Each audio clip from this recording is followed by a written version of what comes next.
Weekly update episode 137। Okay, तो सबसे पहले रामायण का ट्रेलर भाई फाइनली आ गया है और ये बढ़िया लग रहा है। पर भाई हम इसे लेकर तुरंत वीडियो बना नहीं पाए, लेकिन लाएंगे इसके ऊपर एक अच्छा सा वीडियो, उसमें हम इसे लेकर बात करेंगे। अभी चलो इस हफ्ते के बाकी अपडेट्स देख लेते हैं। नेक्स्ट, संजय लीला वंसाली की लव एंड वॉर। रिपोर्ट के मुताबिक वंसाली फिल्म का प्रमोशन की शुरुआत किसी नॉर्मल टीजर, मोशन पोस्टर या 10 सेकंड के टाइटल अनाउंसमेंट से नहीं करना चाहते। कहा जा रहा है कि वो लव एंड वॉर के लिए कुछ ऐसा प्रमोशनल एसेट तैयार कर रहे हैं जिस पर वो खुद नजर रखे हुए हैं। ये मटेरियल अपने फाइनल स्टेज में है बताया जा रहा है और मेकर्स इसे अगस्त के दौरान ऑडियंस के सामने ला सकती है। अब ये कोई स्पेशल वीडियो होगा, थिएटरिकल प्रेजेंटेशन होगी, इवेंट होगा या कुछ और, फिलहाल इसकी जानकारी सामने नहीं आई है। फिल्म में रणवीर कपूर, आलिया भट्ट और विकी कौशल साथ दिखाई देंगे। 3 बड़े स्टार्स को लेकर वंसाली जिस तरह का रोमांटिक वॉर ड्रामा बना रहे हैं, उसे देखते हुए पहला official material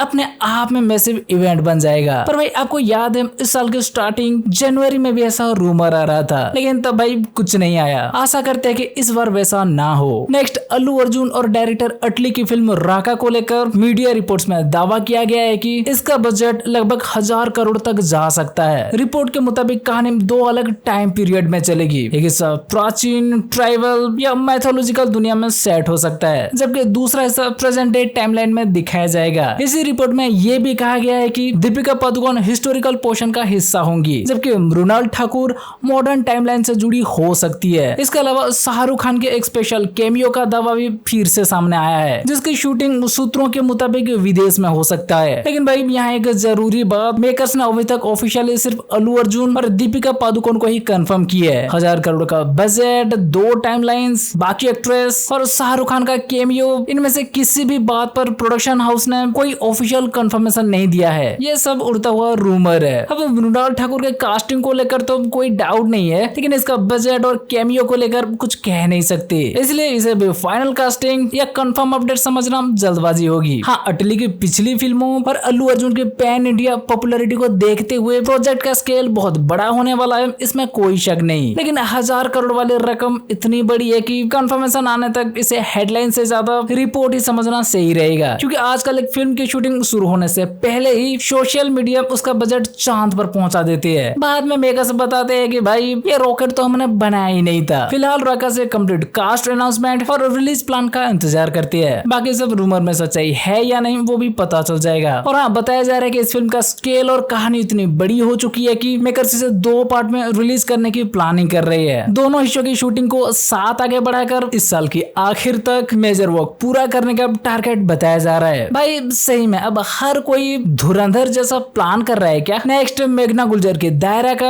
official first look poster सामने आ चुका है, जिसमें पहली बार करीना कपूर और पृथ्वीराज सुकुमारन एक साथ दिखाई दे रहे हैं। पोस्टर में दोनों के आधे आधे चेहरे 2 अलग तरफ रखे गए हैं और बीच में पुलिस की येलो क्राइम सीन टेप दिखाई देती है। टैगलाइन भी कुछ ऐसा संकेत देती है, 2 चेहरे 2 पक्ष, लेकिन सच सिर्फ एक। फिल्म में करीना और पृथ्वीराज दोनों पुलिस ऑफिसर की कैरेक्टर निभा रहे हैं, लेकिन पोस्टर को देखकर ऐसा नहीं लगता कि दोनों एक ही टीम में मिलकर आराम से इन्वेस्टिगेशन करने वाले हैं, बल्कि कहानी में दोनों किसी एक बड़े क्राइम या इन्वेस्टिगेशन को 2 अलग नजरिए से देखते दिखाई दे सकती है, जहां कानून क्या कहता है और असली इंसाफ क्या है, इन दोनों के बीच टकराव होगा। फिल्म ट्रू इवेंट से इंस्पायर्ड बताई जा रही है और वो कहां से आपको पता होगा, हम पहले भी चर्चा कर चुके हैं। इसकी कहानी क्राइम, पनिशमेंट, पब्लिक ओपिनियन और जस्टिस की उस ग्रे लाइन को एक्सप्लोर करेगी। ये फिल्म भाई बॉक्स ऑफिस में तबाही मचा सकती है। दायरा 18 सितंबर को रिलीज होगी। नेक्स्ट, लोकेश कनगराज के डीसी का रिलीज ट्रेलर को भी भाई रिलीज कर दिया गया है और इस ट्रेलर से जो स्टोरी का अंदाजा लग रहा है, ये क्लासिक देवदास की मॉडर्न और वायलेंट रीइमेजिनिंग होगी, क्योंकि इसमें देवदास कोई शराब में डूबा हुआ दुखी प्रेमी नहीं, बल्कि पुलिस से भाग रहा एक खतरनाक गैंगस्टर है। चंद्रा भी अपनी दर्दनाक जिंदगी से निकलकर उसके साथ जुड़ती है और दोनों का रिश्ता धीरे धीरे प्यार, विश्वासघात और सर्वाइवल की लड़ाई में बदल जाता है। इसके साथ फिल्म में पुलिस ऑफिसर की हत्या, चोरी किए गए हथियार, क्रिमिनल गैंग्स और सिस्टम के अंदर मौजूद करप्शन जैसे अलग अलग मामले आपस में जुड़ते दिखाई देंगे। ट्रेलर एक सवाल भी उठाता है कि जब क्राइम करने वाले खुद पुलिस वाले हो, तब उनसे सवाल कौन करेगा? भाई मतलब ठीक है, इसमें अनिरुद्ध के म्यूजिक अच्छे लग रहे हैं, अरुण माथेश्वरन जो दिखाना चाहते हैं वो भी इंटरेस्टिंग लग रहा है और लोकेश कनगराज के स्क्रीन प्रेजेंस भी अच्छे लग रही है। मतलब बिना ज्यादा डायलॉग बाजी के एकदम rough street level travel gangster के कैरेक्टर में सही लग रही है। ये ट्रेलर विजुअली काफी स्टाइलिश,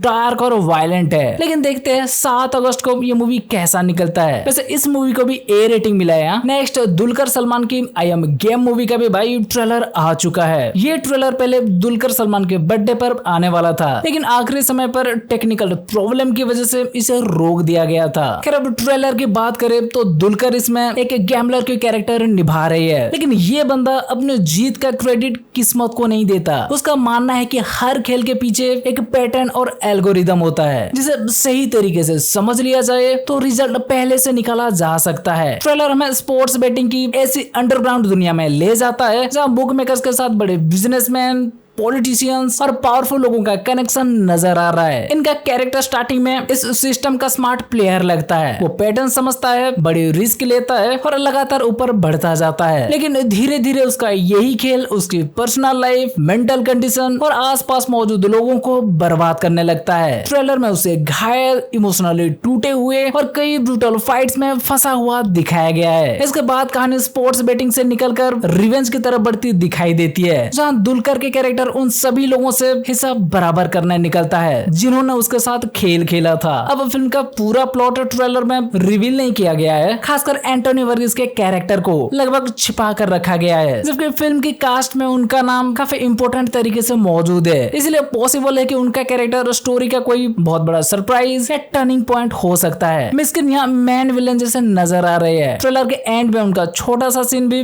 काफी पावरफुल लग रहा था और इसमें दुलकर का रॉ और स्टाइलिश लुक भी भाई बढ़िया लग रहा है। या उनका कैरेक्टर सिर्फ एक टिपिकल गैंगस्टर नहीं, बल्कि बैटिंग और नंबर से खेलने वाला मेंटली कॉम्प्लिकेटेड आदमी लग रहा है। मतलब ओवरऑल ट्रेलर ठीक है। तो देखते हैं कि भाई 20 अगस्त को ये मूवी कैसा निकलता है।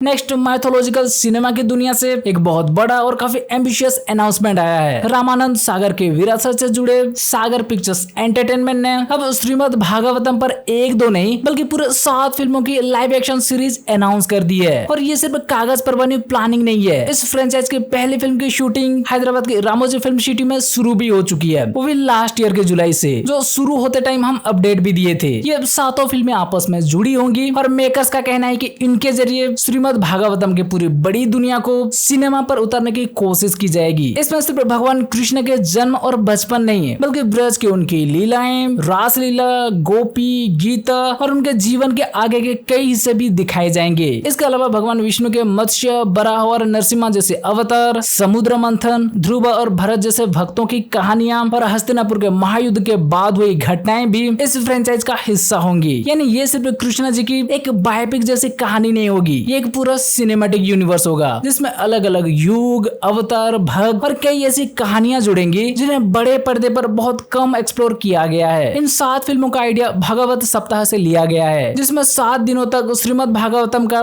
पाठ किया जाता है। उसी कंसेप्ट को फिल्म मेकर्स ने 7 इंटरकनेक्टेड फिल्मों में बदलने की प्लानिंग की है। पहली फिल्म को अमृत सागर चोपड़ा और आकाश सागर चोपड़ा मिलकर डायरेक्ट कर रहे हैं। प्रोजेक्ट की रिसर्च में स्पिरिचुअल टीचर और पद्म भूषण से सम्मानित श्री एम गाइडेंस दे रहे हैं, जबकि रामानंद सागर के रामायण के को डायरेक्टर रहे मोती सागर इस पूरी फ्रेंचाइज को मेंटर कर रहे हैं। मेकर्स का दावा है कि वो कहानी को सिर्फ बड़े वीएफएक्स स्पेक्टेकल की तरह नहीं, बल्कि ओरिजिनल ग्रंथ की भावना, दर्शन और भक्ति को बचाकर पेश करना चाहती है। हर फिल्म का विजुअल स्टाइल भी उसकी कहानी के हिसाब से अलग रखा जाएगा और इसे बड़े थिएट्रिकल फॉर्मेट के लिए तैयार किया जा रहा है। फिलहाल पहली फिल्म की कास्ट, एग्जैक्ट स्टोरी लाइन और रिलीज डेट रिवील नहीं की गई है। ये सारी डिटेल्स आने वाले महीनों में अनाउंस की जाएगी। पर यहाँ एक कंफ्यूजन भी भाई अब साफ कर दे, ये होम वाली फिल्म्स की एनिमेटेड महावतार सिनेमैटिक यूनिवर्स से अलग प्रोजेक्ट है। वो भगवान विष्णु के अवतारों पर बनी एनिमेटेड फिल्म सीरीज है, जबकि श्रीमद् भागवतम एक अलग 7 फिल्मों की लाइव एक्शन फ्रेंचाइज होने वाली है। तो अनाउंसमेंट का स्केल वाकई बहुत बड़ा है। लेकिन भाई 7 फिल्मों की अनाउंस करना जितना एक्साइटिंग है, उसे लगातार 7 फिल्मों तक क्वालिटी और ऑडियंस के भरोसे के साथ पहुंचाना उससे कहीं ज्यादा मुश्किल होगा, क्योंकि यहाँ सिर्फ शानदार वीएफएक्स और बड़े युद्ध दिखाना काफी नहीं होगा। श्रीमद् भागवतम की असली जान उसकी भक्ति, इमोशन और फिलोसफी में है। अगर मेकर्स उस